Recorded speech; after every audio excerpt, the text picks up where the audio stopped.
दोस्तों बहुत बहुत स्वागत करता हूं आप सभी का। देश की राजनीति में, देश की सियासत में बहुत बड़ा उलटफेर हो गया है। वो कहते हैं ना कि जब वक्त का पहिया घूमता है तो राजा रंक और रंक राजा बन जाता है। कुछ ऐसा ही हुआ है पश्चिम बंगाल की पूर्व मुख्यमंत्री ममता बनर्जी के साथ। जब 1 जनवरी 1998 को ममता बनर्जी ने कांग्रेस से अलग होकर तृणमूल कांग्रेस बनाई थी, तब उन्होंने सपने में भी नहीं सोचा होगा कि एक दिन उन्हें फिर से कांग्रेस में मिलना पड़ेगा। ममता बनर्जी एक चुनाव क्या हारी, ममता बनर्जी की पूरी पार्टी टूट गई। पार्टी में ऐसी बगावत शुरू हुई कि थमने का नाम नहीं ले रहा है। 60 विधायकों ने अलग बगावत छेड़ रखी है और अब टीएमसी के 20 सांसदों ने अलग गुट बनाने का ऐलान कर दिया है। दोस्तों, क्या इस महिला को आप लोग पहचानते हैं? यही वो महिला है जो पिछले 40 सालों से ममता बनर्जी के साथ कंधे से कंधा मिलाकर चल रही थी, लेकिन आज इन्होंने ममता बनर्जी की पार्टी तोड़ दी। ममता बनर्जी की पार्टी में बड़ी टूट फूट की अगर कोई जिम्मेदार है तो यही है वो महिला जिसने ममता बनर्जी के पूरे राजनीतिक करियर पर पानी फेर दिया। खबर ये आ रही है कि टीएमसी का कांग्रेस में विलय हो सकता है। इसको लेकर दोनों तरफ से शर्तें रख दी गई हैं। खबर है कि सोनिया गांधी ने ममता बनर्जी को बहुत बड़ा ऑफर दिया है, वहीं टीएमसी की तरफ से भी कुछ डिमांड की गई है। खबर यह है कि ममता बनर्जी की पार्टी का वजूद अब खत्म होने वाला है, क्योंकि ममता बनर्जी जिसको अपना सबसे ज्यादा करीबी मान रही थी वो भी अब बागी हो गया है। दोस्तों, इन्हें तो आप पहचानते होंगे, ये है सयोनी घोष। खबर है कि सयोनी घोष ने भी पार्टी से बगावत कर दी है। तो सबसे पहले बात करते हैं सोनिया गांधी ने आखिर ममता बनर्जी को क्या ऑफर दिया है। दोस्तों, आपको बता दें, पिछले 3-4 दिनों से लगातार सोनिया गांधी ममता बनर्जी जी की बैठक हो रही है, मुलाकातें हो रही हैं दिल्ली में। वहीं खबर यह भी है कि ममता बनर्जी के भतीजे अभिषेक बनर्जी ने भी राहुल गांधी से मुलाकात की है और दोनों के बीच सकारात्मक बातचीत हुई है। बहुत सारे मुद्दों पर सहमति बन चुकी है। खबर है कि सोनिया गांधी ने ममता बनर्जी को 3 महत्वपूर्ण ऑफर दिया है। पहला ऑफर है कि टीएमसी का कांग्रेस में विलय कर दिया जाए।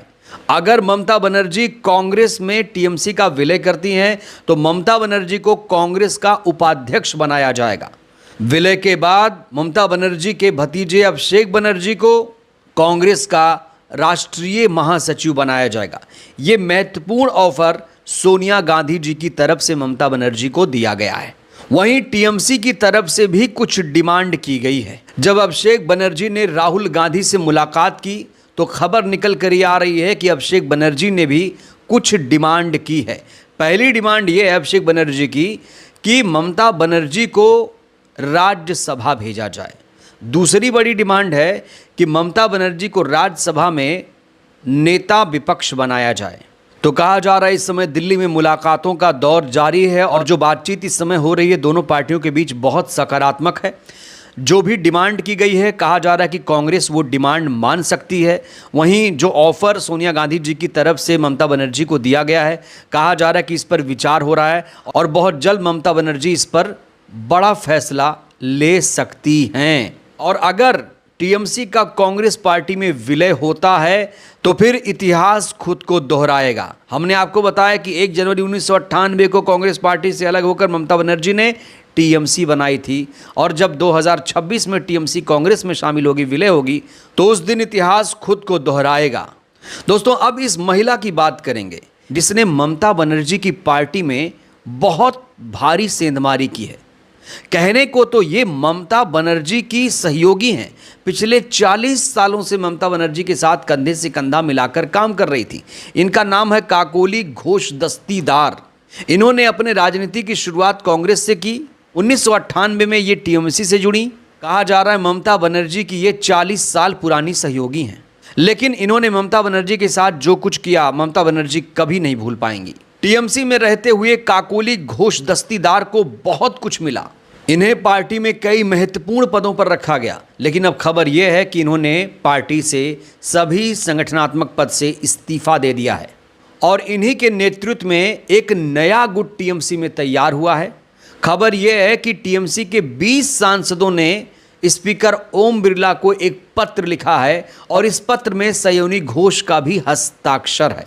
स्पीकर ओम बिरला से डिमांड की गई है कि संसद में बैठने की अलग व्यवस्था की जाए, टीएमसी के सांसदों की अलग व्यवस्था संसद में की जाए। कहा जा रहा है कि अभी तो ये संख्या 20 है, लेकिन आगे और भी बढ़ सकती है। आपको याद दिला दें, लोकसभा में टीएमसी के कुल 28 सांसद हैं और 20 सांसदों ने बगावत कर दिया है और ये संख्या और आगे बढ़ सकती है।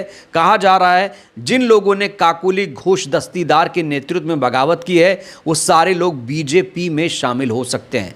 सयोनी घोष को लेकर भी ऐसी खबर सामने आ रही है। तो जिन लोगों पर ममता बनर्जी सबसे ज़्यादा विश्वास करती थी, सबसे ज़्यादा भरोसा करती थी, आज उन्हीं लोगों ने ममता बनर्जी के साथ बगावत कर दी। ममता बनर्जी ने ऐसे सभी लोगों को गद्दार कहा है। और सबसे चौंकाने वाली बात यह है कि सयोनी घोष जो कि बहुत कमिटेड लीडर थी टीएमसी की, सयोनी घोष जो कि तेज तर्रार सांसद मानी जाती हैं, 2024 लोकसभा चुनाव में जाधवपुर से सांसद बनी। 2021 विधानसभा से ठीक पहले इन्होंने टीएमसी ज्वाइन किया।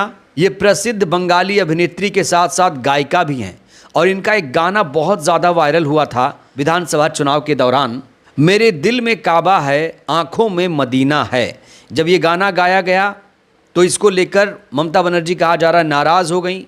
इन पर आरोप भी लगा कि इन्होंने मुस्लिम तुष्टीकरण की कोशिश की।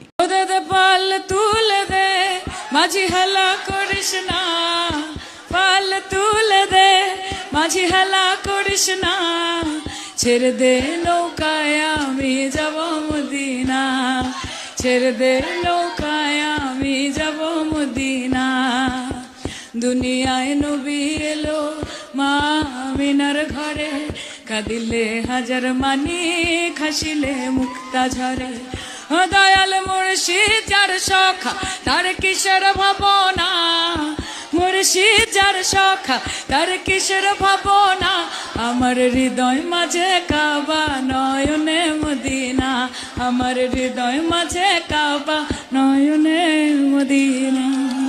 और दोस्तों आपको ये भी बता दें, जब राघव चड्ढा के भारतीय जनता पार्टी में जाने के कयास लगाए जा रहे थे तब सयोनी घोष ने राघव चड्ढा पर तंज कसा था। इन्होंने कहा था मैं चड्ढा नहीं हूं जो चड्ढी बन जाऊंगी। सयोनी घोष है ना, वो चड्ढा नहीं है, इसीलिए वो चड्ढा चड्डी नहीं होगा कभी।